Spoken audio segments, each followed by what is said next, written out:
pod bay doors.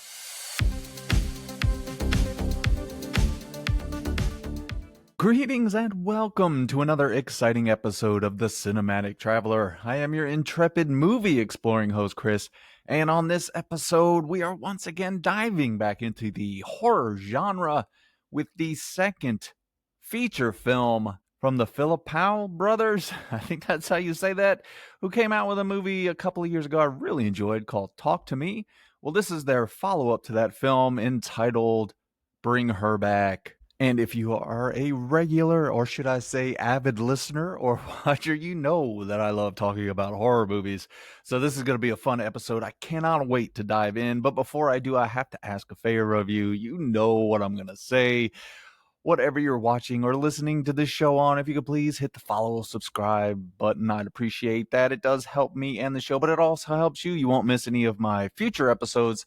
And you can go back and listen to my amazing previous reviews and hear this sexy, sexy voice. And on a few of them, you get to see this sexy, sexy face. Oh, Lord. Yeah, I haven't really received a lot of fan mail confirming that. I just want to let you know. You can comment as well. Comment on the videos and let me know that this is, in fact, a sexy, sexy face. But if you could do that, I would greatly appreciate it. I hope you're doing well out there, my beloved audience member. I can't just say listener anymore since we have the YouTube, if you call it that. But I hope you're doing well. We are quickly rushing into the heat of the summer here in North America. And I am definitely regretting the choice of wearing a shirt and tie on every episode. Oh, the mistakes I have made in my life. So many that I cannot count. Speaking of mistakes, was it a mistake to go check out Bring Her Back? Well, you're going to have to listen to the whole review to find out. And before I get officially into it, I do have to over-explain a couple of things. First of all, I am going to give you a spoiler-free review and a spoiler-free plot synopsis. Now, in that plot synopsis, I have hidden a movie quote from another movie that either shares some DNA with this film or runs parallel to it. If you can identify that movie that it's from and get in touch with me, I would say through Instagram at Cinematic Traveler Pod. I also have an email address, thecinematictravelerpod@gmail.com. Or if you want to leave it in the comment section on whatever you're listening or watching the show on, I will give you a point for getting it right. At the end of the month, I add up all the points. Whoever wins gets to pick a movie for me to review next month. Oh my God. Oh my God, that is exciting. I know that prize has caused you to spontaneously orgasm wherever you are. And I am sorry for the embarrassment, but I am glad that I could excite you with such news. But yes, you could pick a movie for me to review next month. If you only listen every now and then, or this is your first time listening, you can play along just to let me know you're out there. I do appreciate that as I sit behind my fort of blankets, sweating profusely under my shirt and tie. So now that I have caught you up with that, let's talk about Bring Her Back. Yeah, it's going to be fun on the bun. Again, this movie is directed by Danny and Michael Philippou. I think that's how you say her name. Again, I'll probably mess it up. I apologize, fellas. I'm an American in the South. I can't barely say my name, much less anybody else's. But yeah, as I said earlier, I did like that movie Talk to Me. I thought that was a really fun, especially that's their first movie. It was a really fun supernatural thriller with a little more to it as far as mental health issues and stuff like that. But I really didn't even know what Bring Her Back was when I first heard about it. I just heard that they had directed, and this is their follow-up. So I was in because of Talk to Me. So with Bring Her Back, we open the movie with Piper, played by Zora Wong, a young visually impaired girl, and her older stepbrother Andy, played by Billy Barrett, and they are on their way home, where a tragedy awaits them. After said tragedy, Piper and Andy are placed in the foster care of Laura, played by Sally Hawkins, who has lost her daughter recently in a terrible drowning accident. Laura has another foster child as well, Oliver, played by Jonah Wren Phillips, and Oliver is one creepy kid. How creepy is he? Well, I'm glad you asked. He is so creepy. You'll be grabbing a crucifix and saying, "The power of Christ compels you." Hint, hint. I'm really giving that one away. This is where my plot synopsis gets a bit tricky as I don't want to spoil anything. Let's just say Laura isn't the happy Aussie she appears to be, and she has a big reason to be a foster parent, especially to Piper. I won't even say anything about Oliver's role in the plot other than to reiterate creepy little shit. So, does the movie deliver on the thrills and chills? Or will it fail to bring her back because it lost a receipt? I know that one wasn't the best. Well, actually, I think I am going to answer those questions, but I won't spoil the movie in this review, which will be the best review for Bring Her Back in all the podcast or YouTuber universe. Nay, in all of the universe. And before we get into this review, as I mentioned, this is going to be spoiler free, so it's going to be a bit tricky. As you could tell from my plot synopsis, I am not going to give you any details to this film, or at least as little as possible. I went into this, as I mentioned, completely unaware of what this film was going to be.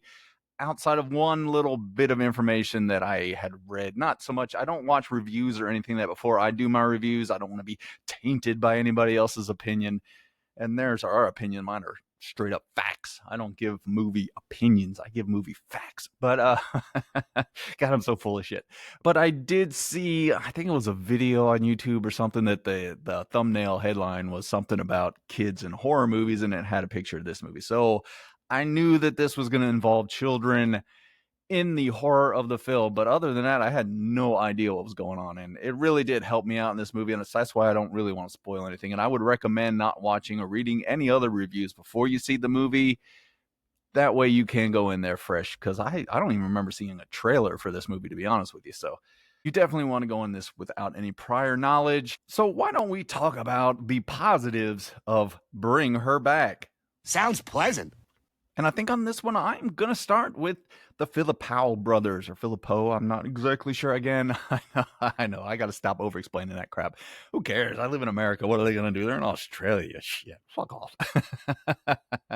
But no, I do want to commend that this is their second feature, and I think I'm hooked. I think they're going to get my money from here on out with whatever project they do next and next and next and next. They are really excellent filmmakers. This movie is exceptional at drawing you in. There's some great camera work in the movie. It does one of those things, I think I've said it on previous episodes, I really where the camera moves maybe a step behind a character to where you're kind of trying to peer around the corner to see what they're up to, get you on the edge of your seat, builds a little more intrigue that way. But that camera, they use it very well. It glides throughout this movie.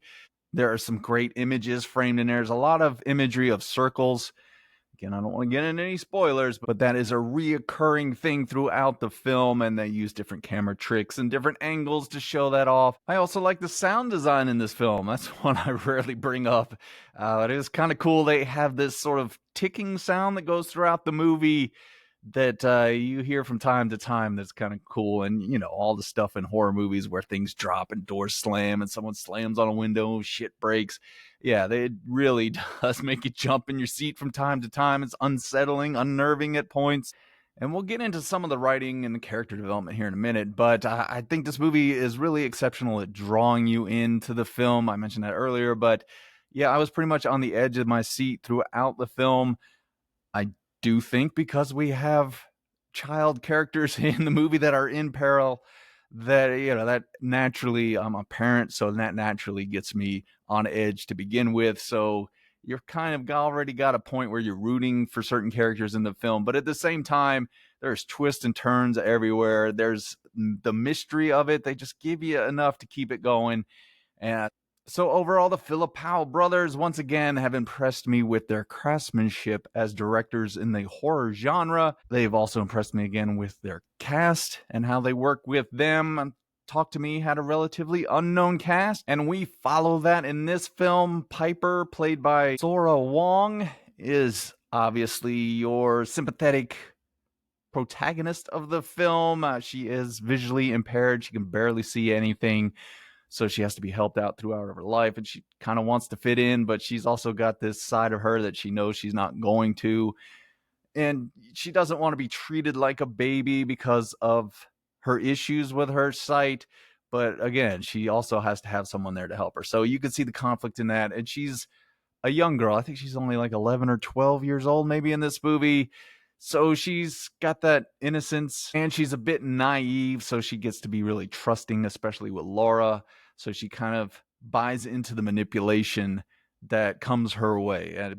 By the end, you're really rooting for her and hoping that what might happen doesn't happen. Again, I don't want to spoil anything. Her brother Andy, played by Billy Barrett, he is 17, but he's very protective of Piper.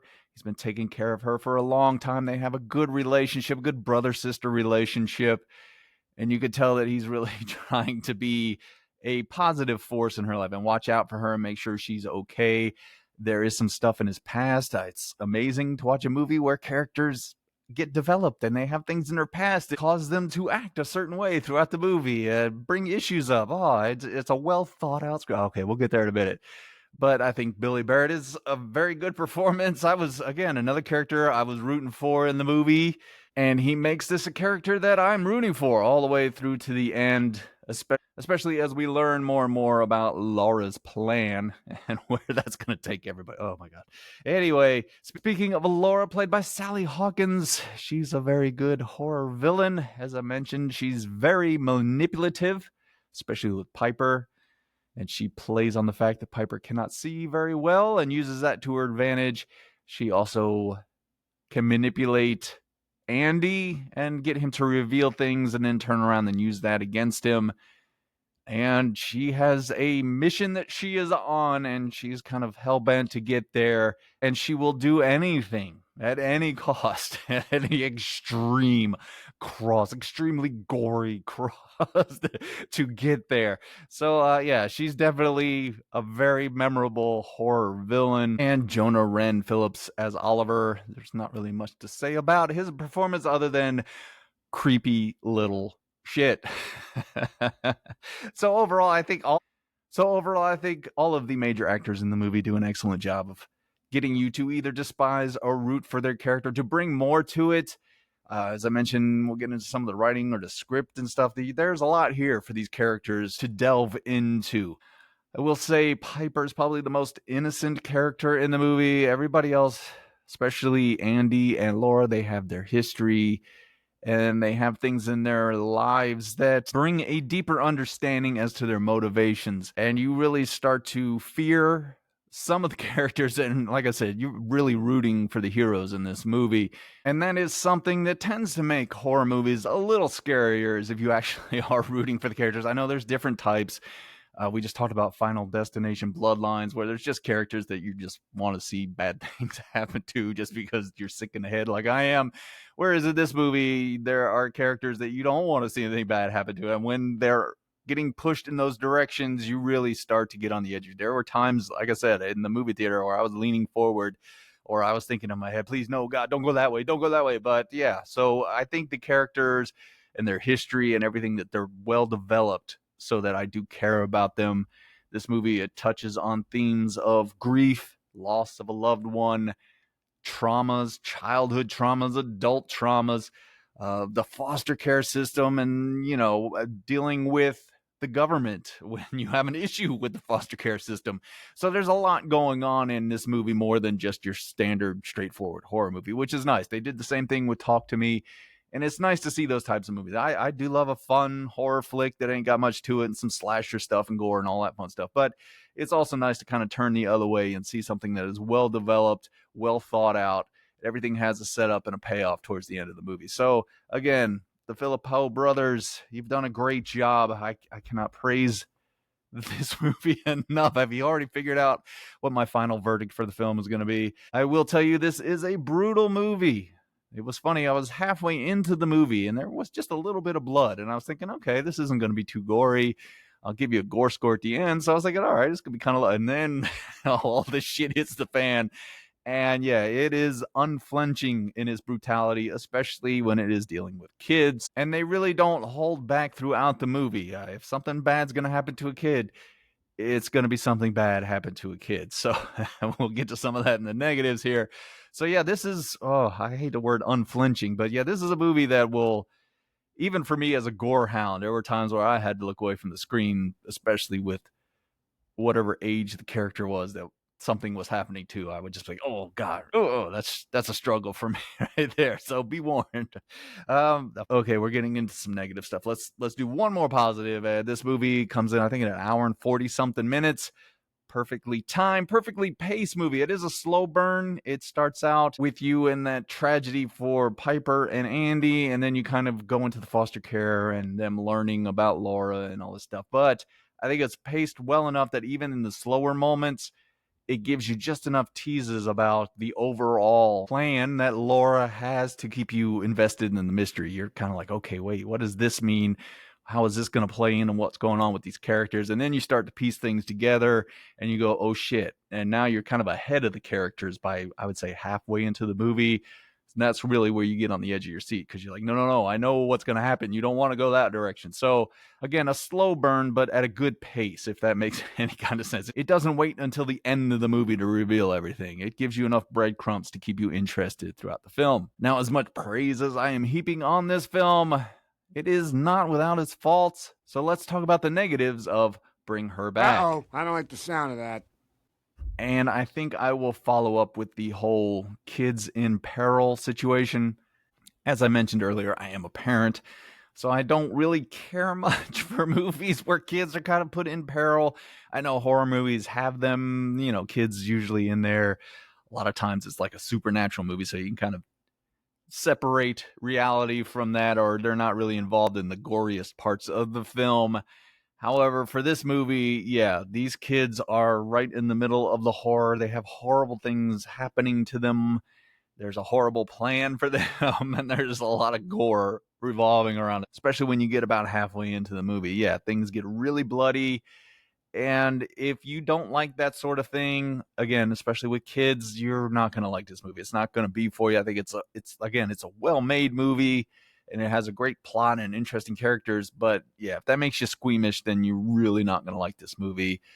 There was another thing that had me on the edge of my seat is Laura has a pet cat. And there are moments that cat gets into harm's way. I think that gave me as much anxiety as seeing the kids in trouble. Every time you would think something bad happened, the cat would show you like, oh God, thank God. So anyway, yeah, if you're not into those kind of things, then you are going to struggle this movie because the Philippiles, they do not hold back. This is not some light, fun horror flick. Like I said, Final Destination is just kind of a fun, silly horror movie that you get into and you enjoy the ride. This has got a lot of themes to it that are deep. You got a lot of issues with the kids involved in it that are going to hit you right in the feels. And yeah, it's just one of those movies where you're not walking out of the theater like, oh, that was a whole lot of fun. Woohoo, what a great horror movie. It's a great horror movie, but it's not one of those. So be prepared in that sense. It's not one of those types. This is a really emotional film, a really emotional film. And I will say for my last, I know this is almost, well, really both of these are almost nitpicks. I struggled to find something I didn't like about this movie. The only other thing was you do have a stupid horror movie character moment involving the foster care person in charge of all that. With that, I was like, yeah, come on. Why would you handle the situation like that? So that's the only time where anything stuck out to me is like, okay, that's dumb horror movie character doing a dumb horror movie thing. But other than that, I think everything else is thought out, well written, well conceived, well acted, well shot. Everything works in this movie for me, even though there are kids in harm's way in this film. But you know what I say? Fuck them. You want to be a creepy little shit in a horror movie? You're going to get what you deserve, you little bastards. I'm just kidding. Actually, like I said, there were times where I had to look away. I was like, oh, God, no, that's too much.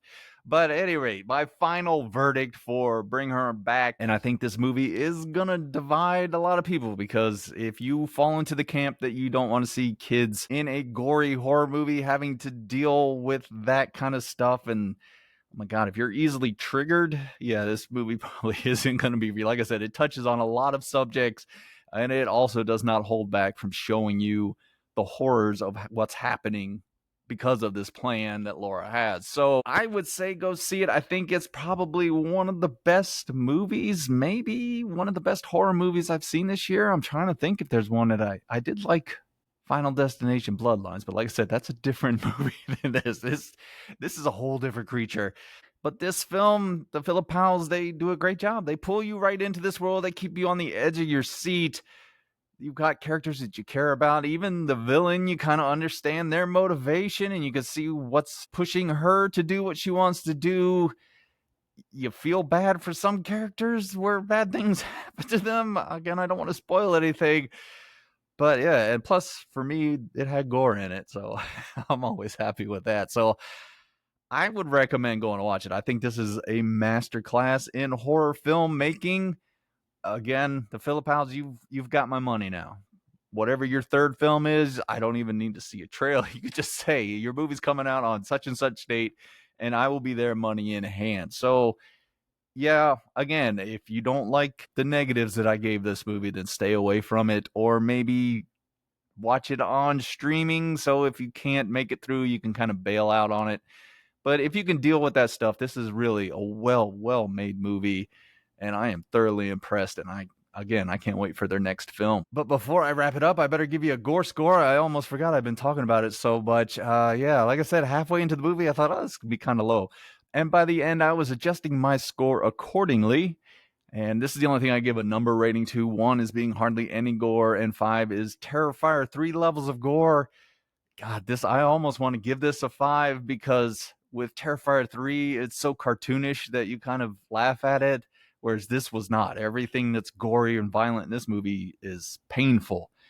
I don't think it's as over the top as Terrifier 3. Let's give this a 4 out of 5. This is a very gory movie. Again, it didn't start that way, but by the end, there is blood and gore and nastiness everywhere. So be warned in those regards. But overall, like I said, I think this is an excellent horror movie. Probably one of my favorite movies of the year so far. And speaking of creepy little kids, should I share my story at the theater? So I get there and I go up to the concession stand and I was in the line all by myself. And the worker behind the counter there, we were making small talk. He was asking me what movie I was going to see and whatnot while he was getting my stuff ready. And I was talking about this horror movie and I said, I don't know much about it, but I heard it's got something with kids and stuff. And then I kind of just glanced to my side because I kept seeing something to my side. And I look over and there's this little tiny kid, no parents around, no other kids, just standing right next to me. I wanted to ask the guy behind the counter, do you see this little kid standing right here? So it was a bit unnerving until I smacked him in the face and told him, get the fuck away from me, you little brat. No, I didn't do that. Finally, his parents showed up, but I thought it was pretty funny going into a movie with creepy kids that there was this little creepy shit behind me in the popcorn line. At any rate, next week, I will be back with a review for Ballerina, a spinoff from the John Wick series. What's this? Ana de Armas? Kicking ass? Oh, sign me up. Sign me up for Ana de Armas, really in anything. So I am looking forward to returning to the John Wick universe and seeing a bunch of gunplay and fun stuff like that. Plus, again, Ana de Armas. If you watch the YouTube video, I will have lots of pictures of Ana de Armas in that video. Yes. What kind of old man am I? Anyway, so I will be talking to you next week. Now, if you have made it this far into the episode, I must have done something right. And if I did, if you could please, again, subscribe, follow, hit the bell or whatever, comment on something. Share the show with your friends, family, loved ones, creepy little kids. I don't care. Share it on your social media. Again, you can find me on social media. Mostly I'm on Instagram at Cinematic Traveler Pod. I'm also on Twitter and Blue Sky, but I hardly ever go on there. No, I need to do a better job of promoting this show. If anybody has any tips, I would greatly appreciate it. Or I do have my email address, thecinematictravelerpod@gmail.com. If you want to get in touch with me, tell me how great I'm doing. Tell me how sexy I look. Play the contest. We'll give them some points. And then next month, you could pick a movie for me to review. Maybe something with even creepier little shit-ass brat kids in it. Really freak me out. Anyway, yeah, let me know you're out there. I'd appreciate it. Also, I do appreciate you taking the time out of your day to listen or watch my show. I tell everyone I know I've got the smartest and sexiest audience in all the podcaster, YouTuber universe, and you never fail to live up to those high standards. It's amazing. God, it's amazing. Y'all turn me on so much. And as you are traveling around on this blue and green ball bouncing through the cosmos, avoiding creepy little kids, I need you to do one thing for me. Go out and do that voodoo that you do so well. All right, show's over. I'm tired.